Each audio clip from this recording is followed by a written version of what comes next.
मन पवित्र तो ईश्वर भी आपका मित्र होता है। सच्ची कहानी। यह कहानी सत्यजीत नाम की एक व्यापारी की है। कई देशों में उसका लेन देन था। सत्यजीत को अपने धनी होने का जरा भी घमंड नहीं था। मानवता के लिए उसके हृदय में पूरी श्रद्धा थी। वह दानवीर था। उसका अपना परिवार नहीं था। जो लोग उसके यहाँ काम करते थे उन्हें ही वह अपना सगा संबंधी मानता था। ईश्वर में उसकी आस्था थी। अपने साथियों से प्रायः वह कहता रहता था, मन पवित्र तो ईश्वर भी आपका मित्र। एक दिन सत्यजीत ने अपना जहाज माल से भरा और शुभ समय देखकर अपनी मंजिल के लिए प्रस्थान कर लिया। हवाओं का रुख बिल्कुल अनुकूल था। सत्यजीत को उम्मीद थी कि वह समय पर अपनी मंजिल तक पहुंच जाएगा। अभी सफर आधा भी पूरा नहीं हुआ था कि काले बादलों ने अपशगुन के बादल ला खड़े किए। देखते ही देखते प्रचंड तूफान के साथ मूसलाधार बारिश शुरू हो गई। खराब मौसम ने समुद्री तूफान का रूप ले लिया। सत्यजीत का विशालकाय जहाज समुद्री लहरों पर कागज की नाव की तरह हिचकोरे खाने लगा। सत्यजीत और उसके साथी घबराने लगे। जहाज में छेद हो गया और उसमें पानी भरने लगा। भार कम करने के लिए चालक दल ने माल समुद्र में फेंकना शुरू कर दिया, लेकिन कोई फायदा नहीं हुआ। जहाज डूबने लगा। सत्यजीत ने अपने साथियों को समुद्र में कूदने को कहा और स्वयं भी कूद गया। कुछ क्षणों बाद सत्यजीत के सभी साथी उसकी नजरों से ओझल हो चुके थे। जैसे तैसे उसके हाथ लकड़ी का एक तख्त लग गया। वह उससे चिपक गया और लहरों के थपेड़े खाता रहा। आखिरकार तूफान थम गया। बारिश कम हुई। समुद्र की लहरें भी सामान्य होने लगीं। तभी सत्यजीत को किसी के चिल्लाने की आवाजें सुनाई पड़ी। उसने चारों तरफ देखा। उसका नौकर रघु भी लकड़ी के एक बहुत बड़े टुकड़े को थामे लहरों पर तैर रहा है। उसे देख सत्यजीत की जान में जान आ गई। रघु तैरता हुआ अपनी मालिक के पास पहुंचा और दहाड़े मार मार कर चीखने लगा, सब लूट गया मालिक, जहाज भी डूब गया और हमारा भाग्य भी। चिंता मत करो रघु, मन पवित्र तो ईश्वर भी आपका मित्र। पूरी रात वे लहरों के साथ संघर्ष करते रहे। अंधेरे में किसी मछली ने सत्यजीत पर हमला बोल दिया और उसकी आंखों की रोशनी चली गई। सुबह मालिक की आंखों से खून बहता देख रघु चिल्ला उठा, लगता है आपको किसी जीव ने गंभीर चोट पहुंचाई है मालिक, अब क्या होगा। सत्यजीत को दर्द तो होता रहा, लेकिन वह दुखी नहीं था। वह बोला, अंधा हो गया हूँ और जीवित हूँ, देख लो भगवान मेरे साथ है या नहीं। रघु भाई, किसी और किनारा नजर आ रहा है क्या? किनारा अधिक दूर नहीं था। बिना खतरे के वे किनारे पर पहुंच गए। अपनी जेब से हीरे की एक अंगूठी निकालकर सत्यजीत रघु से बोला, यह लो रघु, इस अंगूठी को यहाँ के किसी जौहरी के पास बेचाओ। इसका अच्छा दाम मिल जाएगा। इसमें से कुछ रुपए से भोजन की व्यवस्था करो और बाकी घर वापस जाने में काम आ जाएंगे। रघु अंगूठी लेकर वहां से निकल लिया। उसे बाजार में बेचकर रघु को काफी रुपया मिल गया।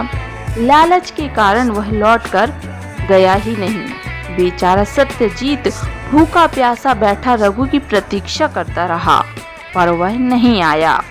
सौभाग्यवश वहीं से गुजर रहे एक सज्जन पुरुष ने देखा कि एक नेत्रहीन व्यक्ति वहां बैठा है। बदहाल हो चुके सत्यजीत को वह राजा के पास ले गया। राजा ने उसकी त्रासदी को सुना और दुख प्रकट किया। दयालु राजा ने उसे महल में रहने के लिए आमंत्रित किया। कुछ देर सोचकर सत्यजीत राजा से बोला, हे राजन, आपके इस प्रस्ताव के लिए मैं आपको धन्यवाद देता हूँ, लेकिन मैं यहाँ हमेशा अतिथि बनकर नहीं रह सकता। मैं चाहता हूँ कि आप सलाहकार के रूप में मेरी सेवाएं लें। आपके सभी महत्वपूर्ण विषयों पर मैं उचित परामर्श दे पाऊंगा। सत्यजीत के बड़प्पन और आत्मविश्वास से राजा काफी प्रभावित हुआ। उस दिन से सत्यजीत राजा के मंत्रिमंडल में शामिल हो गया। कुछ महीनों बाद किसी दूर देश से हीरे का एक व्यापारी राजा के महल में आया। उसके दिखाए आभूषणों में से रानी को हीरे की एक अंगूठी पसंद आ गई और राजा ने सत्यजीत से सलाह लिए बिना अंगूठी खरीद ली।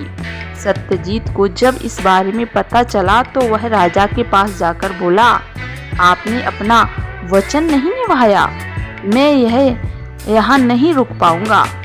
राजा ने इसके लिए क्षमा मांगी और सत्यजीत को अंगूठी थमाते हुए वह बोला, यह रही अंगूठी, अब जरा देखो और बताओ कैसी है। हीरो को परखने के लिए सत्यजीत को आंखें की जरूरत नहीं थी।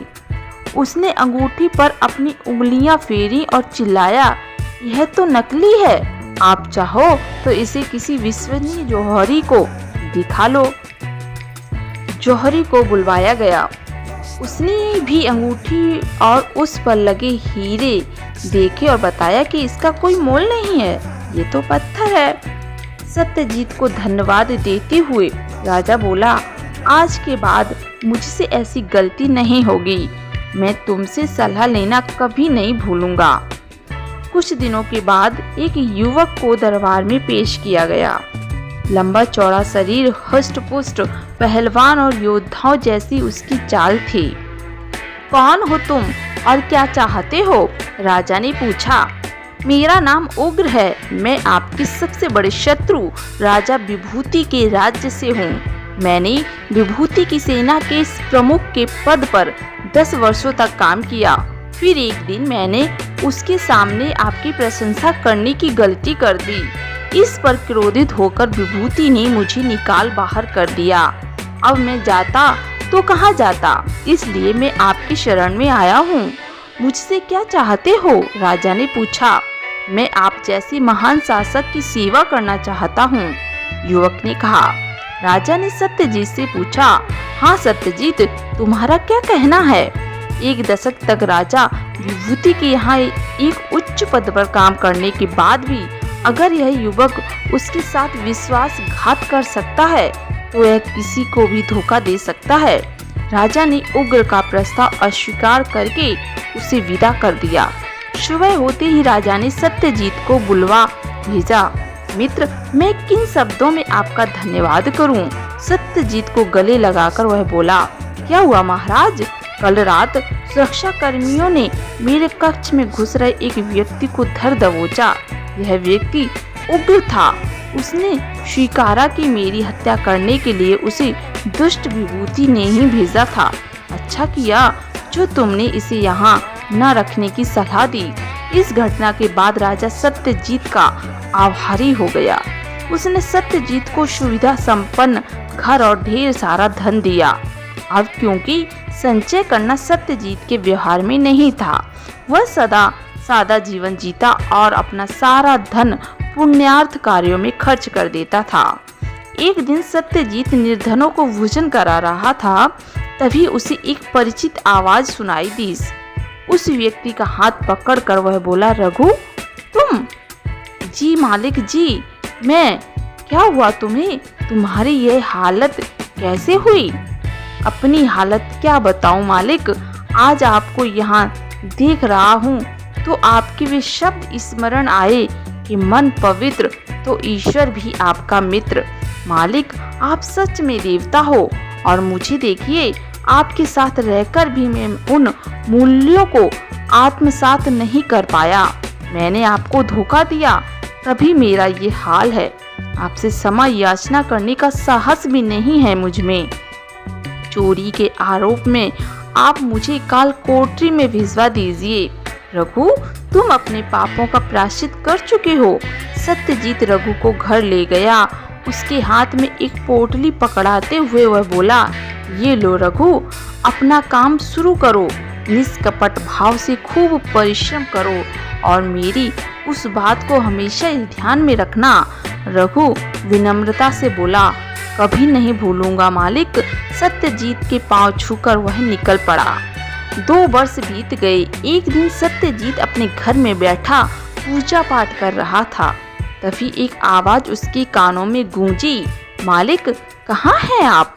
देखिए मैं आपके लिए क्या लाया हूँ। अरे रघु, तुम कहाँ थे इतने दिन? सत्यजीत हैरान होते हुए बोला। मालिक, मैं आपके हर प्रश्न का उत्तर दूंगा, पहले आप लेट जाइए। रघु ने सत्यजीत की आंखों में हरे रंग की एक औषधि की 3-3 बूंदें डालीं। जलन के मारे उसका बुरा हाल हो गया, लेकिन कुछ ही पलों में उसकी यह पीड़ा ठंडक में बदल गई। सत्यजीत ने आंखें बंद कर रखीं। काफी देर बाद रघु बोला, मालिक, अब धीरे धीरे आंखें खोलिए। सत्यजीत ने जैसे ही अपनी आंखें खोली, वह चिल्ला उठा। वह रघु को, अपने कक्ष को, अपने घर को, सबको देख पा रहा था। अपनी आंखें मलते हुए बोला, मैं सपना तो नहीं देख रहा, मेरी आंखों की रोशनी लौट आई है। कहाँ से ले आई ये जादुई औषधि? आपकी दी गई राशि में से मैंने अपना एक छोटा सा व्यापार शुरू किया। एक व्यापारिक यात्रा के दौरान मुझे एक सज्जन व्यक्ति मिला जो जड़ी बूटियों से औषधि बनाने में निपुण था। उसकी बनाई औषधियाँ कई असाध्य रोगों में कारगर हैं। यह औषधि मैं उसी से लेकर आया हूँ। खुशी के मारे सत्यजीत ने रघु को गले से लगा लिया और आशीर्वाद दिया। ईश्वर सदा तुम्हारे साथ रहे। दोस्तों, कैसी लगी ये मनमोहक कहानी? सच है ना, ईश्वर भी आपका मित्र, अगर आपका मन पवित्र हो। धन्यवाद दोस्तों, लाइक शेयर एंड सब्सक्राइब करें।